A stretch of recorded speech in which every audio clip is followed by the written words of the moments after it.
Just that some of them are kind of shisty. Like, you know, I've definitely had bad experiences with them before. Like, I always hated being, you know, called into something and putting demos together and then never hearing back because I wasn't selected, but just like never getting any follow up or things like that. And I feel like Workbridge is really good at like they rep you until they find something, and so there's a lot of feedback. And there's like if you didn't get this, it's no big deal because they have something else lined up, and they're usually pretty good at like kind of helping you break down like maybe what went wrong with the last one or you know whatever. So I always dug that.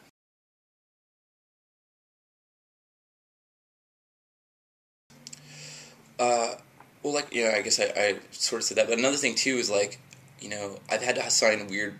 I've had them try to make me sign weird contracts before.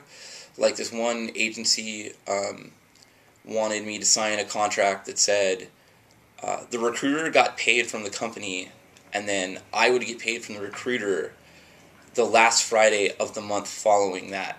So, like there was this like really weird like 6 or 7 week like delay from the time I started a gig until the time I get paid, which I didn't end up accepting that contract, but stuff like that, And then when I told them I wasn't going to do the gig because I didn't like the contract, they were real stressed out and suddenly going to change the contract. I'm just like, well, why did you put me through that in the first place? It just seemed kind of like a little shady.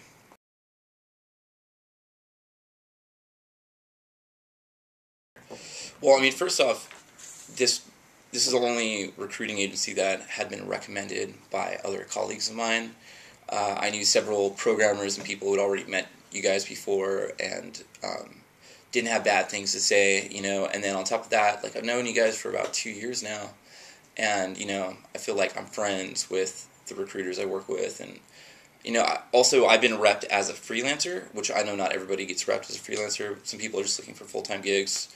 Now I have a full-time gig, but for the last couple of years, it's just been like they send me into a couple week-long things or month-long things, and so I've had repeated encounters with them over the last couple of years, and I really feel like Joe and Rachel and you guys are my friends, and obviously you're doing your job, but I still feel like you're looking out for me to some extent. And, there's like some goodwill there, so I appreciate that.